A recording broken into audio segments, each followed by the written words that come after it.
Hi there, Delaware State Auditor Kathy McGuiness here, Delaware's first female state auditor. Many of you know about our office and are learning more about this office, and I just want to let you know that our mission is to serve Delawareans. We are an independent agency, and we look to combat fraud, waste, and abuse, and make sure that taxpayer dollars are spent as they are intended to be spent. I'm really excited today. I am here with our Delaware Insurance Commissioner, Trinidad Navarro. And we're going to have a little back and forth. We've both prepared questions for each other and see how each other are going to answer. And you get to see this live. So it's going to be pretty interesting. But we want you also to know how you can protect yourself against fraud on many views, many platforms, and many arenas. So thank you very much for joining me. And thank you, Trinidad, for joining me. And can you, tell the audience a little bit about yourself? Sure. Thank you for having me. Well, I'm Insurance Commissioner Trinidad Navarro, and I lead the Delaware Department of Insurance. And what what we really are challenged to do or tasked to do is educate, help folks with insurance issues, protect them when they have problems with their insurance companies, all while regulating the insurance industry. So it's a big job. It's one that I look forward to every day, and I'll say that we have programs for everyone from seniors who are about to sign up for Medicare. It's now open enrollment period. Programs for homeowners. We respond to things like open enrollment, but the tornadoes back in August where homes were in some places destroyed in Dover and parts of Bear, Delaware. And so I step up and help people when they have problems with their insurance industry or insurance claims. So I'm glad to be here today with the auditor, and I'd like to talk to you about some important things. And with that, I'll turn it back to the auditor. Well, thank you, Trinidad. So there's a couple things I want to get to, but first, I really want to talk about some recent changes in fraud in the past 6 to 8 months. And obviously everybody knows, oh, wow, what's happened in the past 6 to 8 months? Well, COVID. I know that our office has seen a major uptick in folks reporting fraud, waste, and abuse in Delaware, in state government. We have, I believe, over 100 logged complaints already this year over last year. And we're not even finished. I mean, this is a pretty big deal.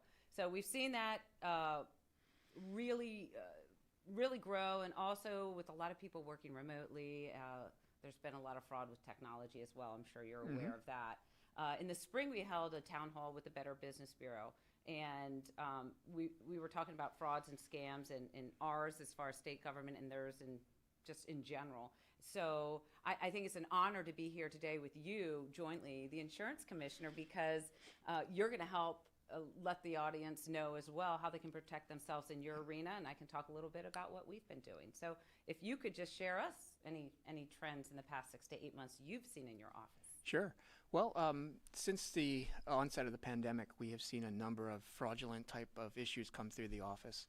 One has to do with people who are involved in an auto collision, and so the car has to be towed, and so the agencies that are towing them are COVID cleaning, disinfecting, and things like that for stuff that's really not necessary, and then they're charging exponential fees to do that. So that's just one of the things that we've seen. Our fraud bureau has seen a slight uptick in application fraud, and that means that someone will lie on an application, or they'll have a car and they'll be involved in an auto collision, and then they'll try to purchase insurance afterwards. It's not something that's new due to COVID, but we've seen an uptick in that. Right. And the truth is, with the technology in cars today, we can tell if you have insurance at the time of the collision. So it's something that good people sometimes make bad decisions, and when they're in certain circumstances like that. So, but keeping with the accident theme, we've seen things called jump-ins, where people will be involved in minor car crashes, and people will actually jump in the car and claim to be injured. So these are just a few of the things that we've seen that there've sort of been an uptick with people working from home, but still being involved in collisions from time to time. So those are the types of things that we're seeing. So I know there's other things that we'll discuss later on with health insurance fraud and things of that nature. So I'll turn it back to you. Okay, thank you. Well, now that we're just talking about fraud, and this has just begun, can you share with the audience how one would report fraud and where? Yep. So what means and where at the Department of Insurance? Well, insurance companies are obligated to report suspected insurance fraud to us or to the department. And we have about 13 investigators who work at the DOI, and most of them, or many of them, are former law enforcement. So they have background in actually doing investigations. And so we've had, we get that information from the National Crime Insurance Bureau. So they'll send us stuff over time. And I would say in the past 4 years, we've received more than 2,000 insurance fraud referrals. And again, the lion's share of these referrals come from the industry. That doesn't mean that the public can't call our office, and they frequently do. And whether it has to do with an auto claim or a workers' comp claim, we investigate all of them. Most of the cases are, we have consent decrees, meaning that we don't necessarily arrest people, even though insurance fraud is a felony. We have seen different types, whether it's prescription drugs or Medicare or Medicaid fraud. We don't investigate those types because they're federal plans.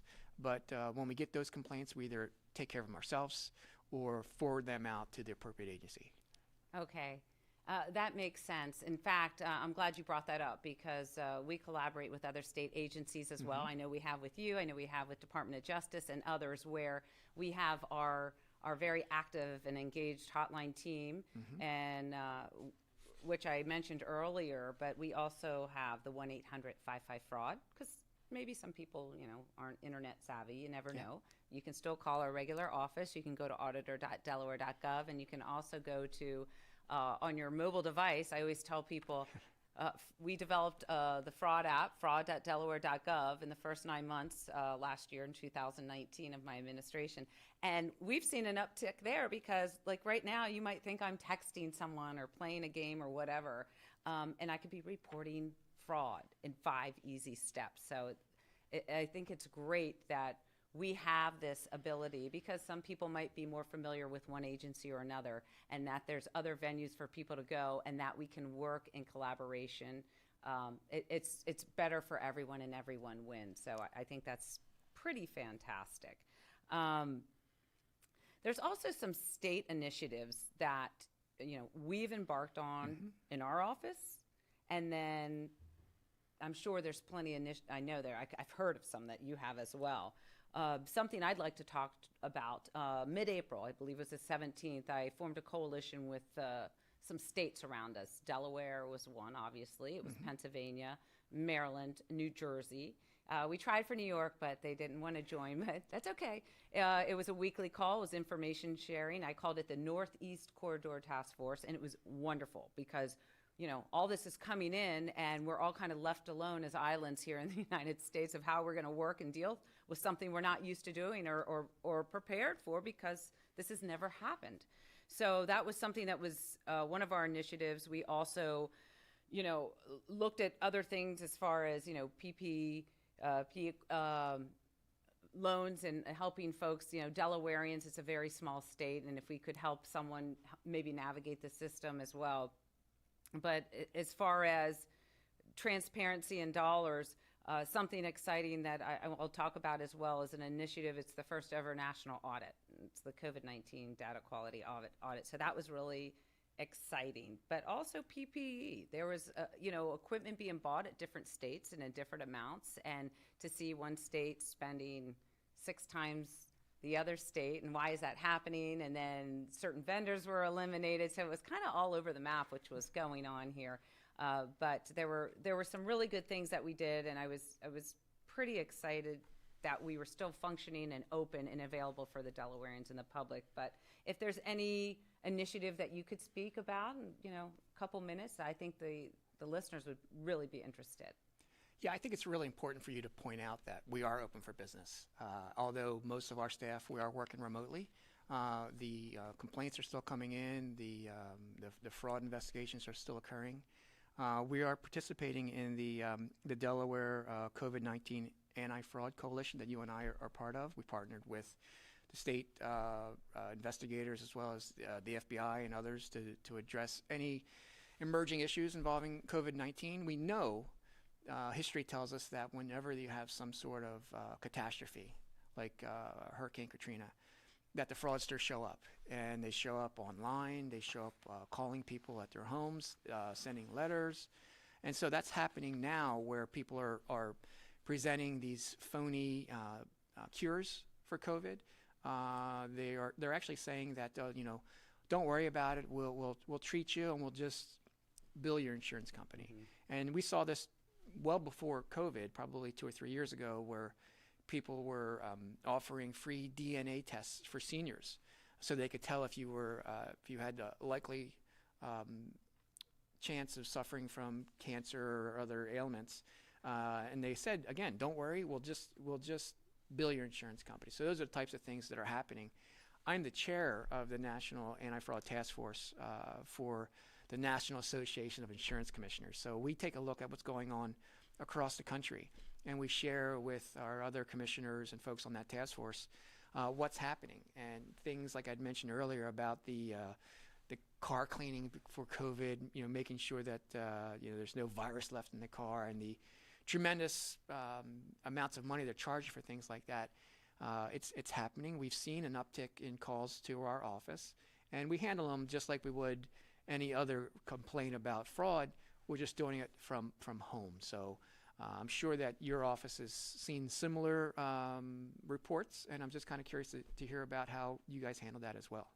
Well, we are dubbed, and I walked into this, I did not create this, but the fiscal watchdog, okay? And I've been called worse, but, we're supposed to be looking out for taxpayer dollars and making sure government is efficient and effective, and things are spent as intended, and try and work against fraud, waste, and abuse. I can't say rid, because no one's ever going to rid it. As soon as you come up and you're working on one thing or one internal control, someone's clever enough to think of something else. I always used to say, I wish I had all this time to come up with these schemes. But, we've been able to keep producing reports. Mm-hmm. I'm on several national committees as well, and sometimes, you're on with 30 other states, and you hear that they might have maybe only produced 1 or 2, and I'm like, my gosh, we're constantly, minimum 2 a week now, probably till the end of the year. They're all starting to, come together. We did our electronic changes as far as gathering data. It used to be taking the time, go get a card, check it out, drive an hour, go somewhere, get the data, pick it up, return the card. So much time wasted. And I said, you know what, let's grab this data in a digital format. We have ways to do things securely. We have, and encrypt as well. And mm-hmm. if it's too big of a file, I'll go drive and get it. So we have saved a lot of time there. Looking at other folks and what they're doing and their best practices and how we're learning to deal with the COVID data and things with the pandemic. But the one thing I really wanted to hit on it's big is starting the initiative for the COVID-19 data quality, first of its kind, national audit. So we developed a framework. I sent out a survey to all the states. 29 responded and 21 said, we're interested. So I put together a coalition of 4 other states, and we worked very aggressively. And towards the end of July, we released a framework, and it's exactly the same for every state. And there was a lot of thought and a lot of work going into these questions about, data gathering and monitoring, et cetera. And then the idea is each audit shop takes it back and does either a performance audit or a special report or whatever, and you have that information that you can give back to the state and the people and say, hey, nobody gets an F. Nobody gets a bad grade. We were all doing this for the first time. This isn't a gotcha. This is information that we have, that we collected. Here it is for you to do what you want to do with it. Now, in the future, next year, when you have a bunch of states rolling in, because 14 are already working on it. Right now, they're engaged in it. We'll be able to compare and contrast and learn.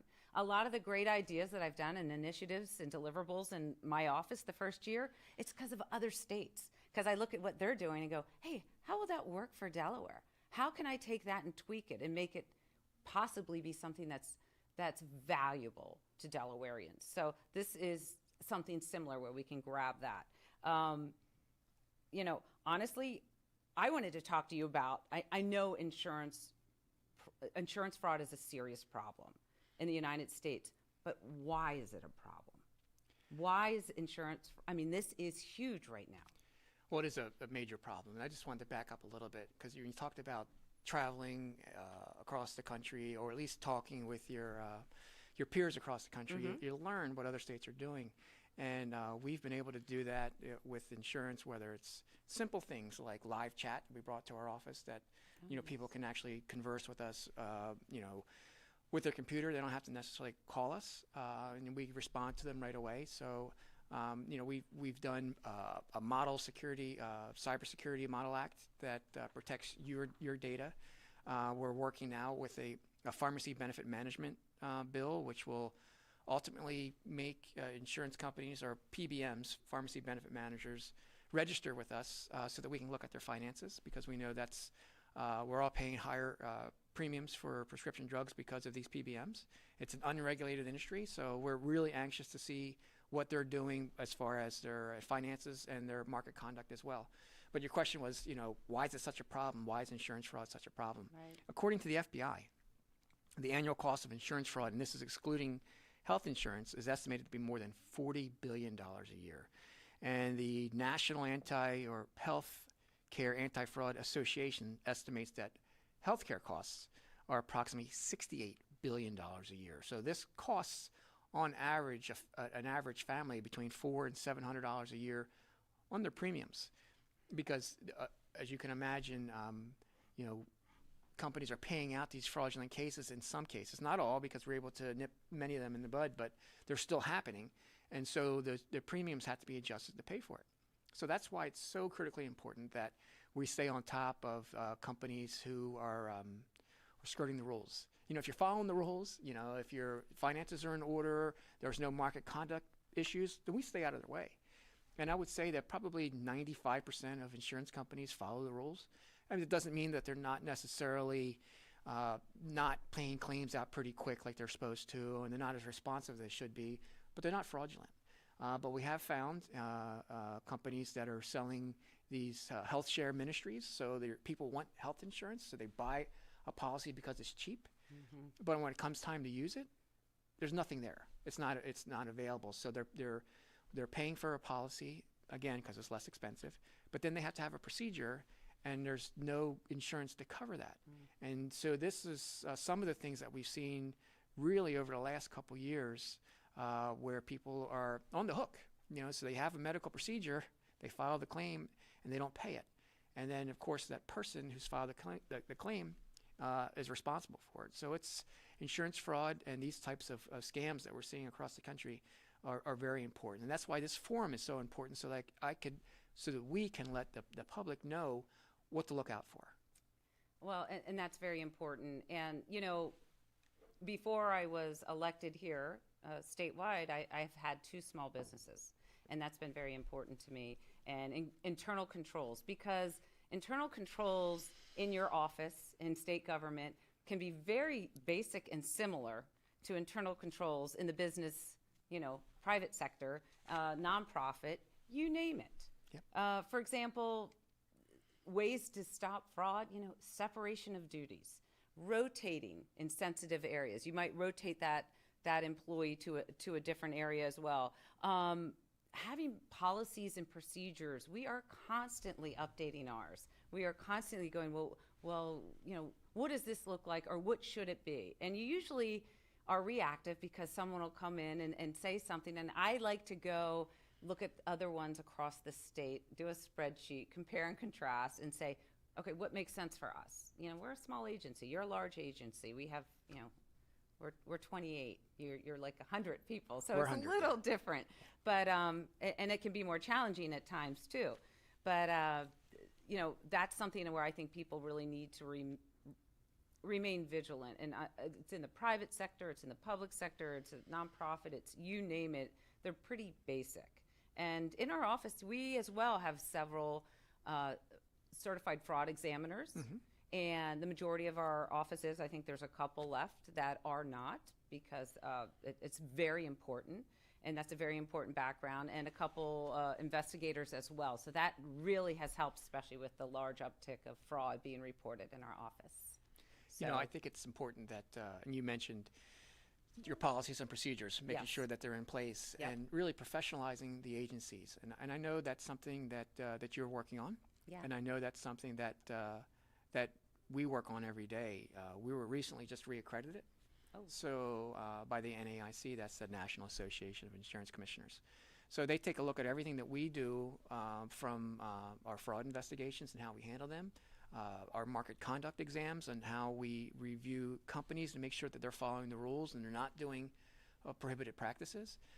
We look at the financial solvency of insurance companies. And so, you know, that one of the most important things that we can do as regulators is to make sure that a company can pay claims. So that's why it's so important that we look at their solvency to make sure that they can pay those claims in the future. But all those things just don't happen.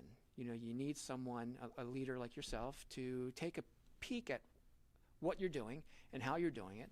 And you mentioned things like separation of duty when it comes to like our finance department. That's really important. And you know, other state agencies, I hope they're doing the same thing. And it's what's nice about where we are in our careers here at the DOI and at the auditor's office is we're a fresh face. You know, we're taking a new perspective and a new look at how things are being done. And I think that the public really benefits from that.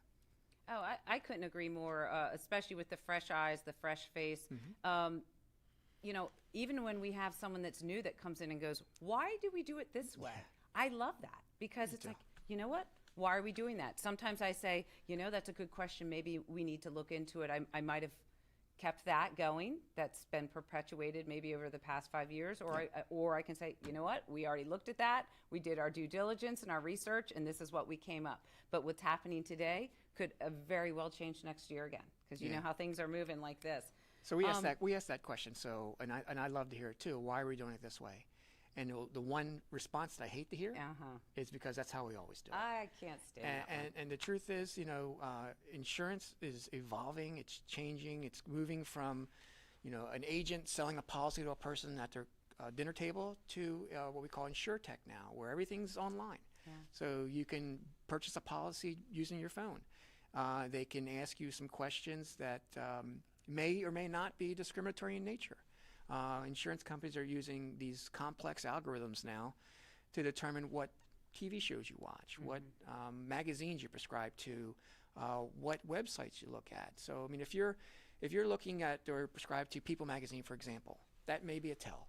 If you're prescribed to Jet magazine or Ebony magazine, that may be a tell. If you prescribe to El Tiempo Hispano, you know, that is a tell. So what we're looking at is to make sure that these algorithms that these companies are using aren't unfairly discriminatory. So it's always important to have a fresh set of eyes and people asking those critical questions. Right, and everybody knows technology is the future. I think that, you know, of course, I think we have the most antiquated title in the nation, Auditor of Accounts. Nobody's an auditor of accounts. They're a state auditor and an auditor general. That's what you are.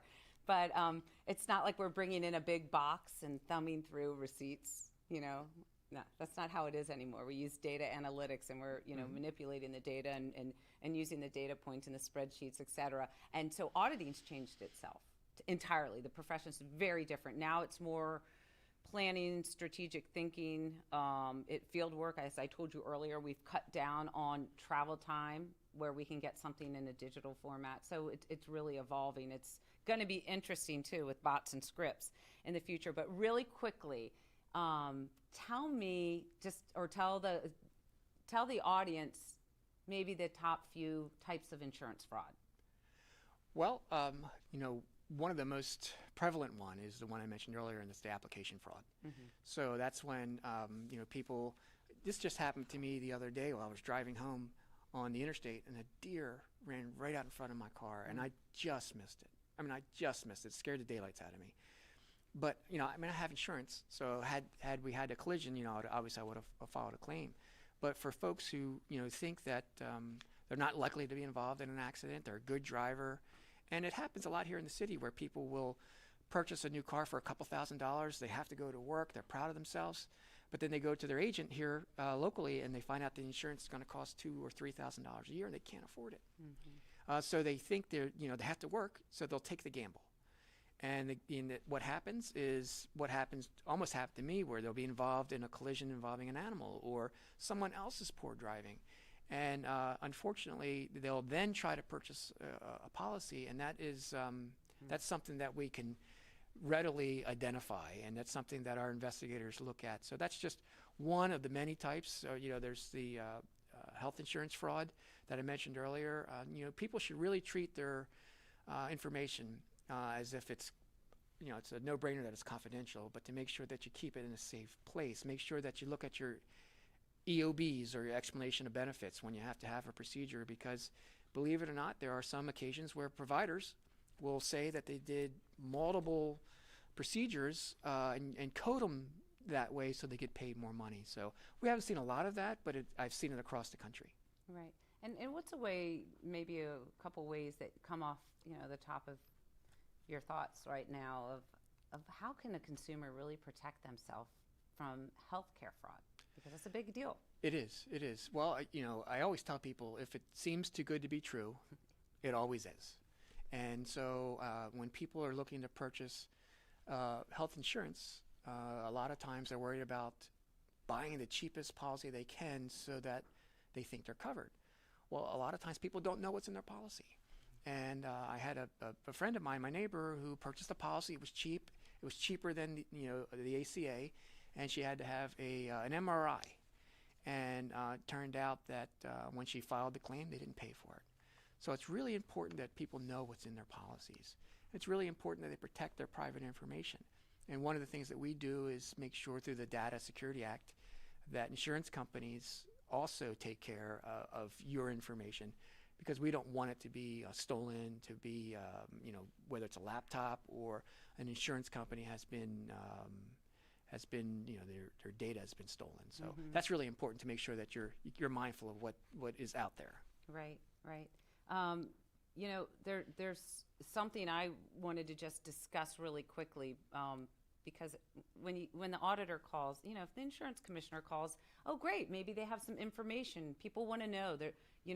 It's a little more exciting than if the auditor's calling you. It's nobody wants to really talk to the auditor. Yeah, I think they're in but trouble. Anyway, as I said, we're not a gotcha organization. Right. This is a new day. We want to be collaborative. We want to help agencies and entities, and something that you hear about in the press with the auditor's office is when something goes wrong. Yep. When there's a finding and a recommendation.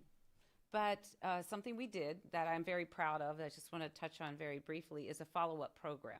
So if I made suggestions to an entity, and let's just throw it out there and say it was a school district and there were some issues with internal controls, now we're going to go back. We have worked hard, looked at other states, gathered their programs, and actually drafted and created our own. So we will come and say, hey, you had some findings. Here were our recommendations. Did you implement any of them? And I want to be able to let the public know, look how good they did. Yeah. Let's do some positive reinforcement instead of, they messed up. And I think that's a very different light and a very different perspective. So I'm excited.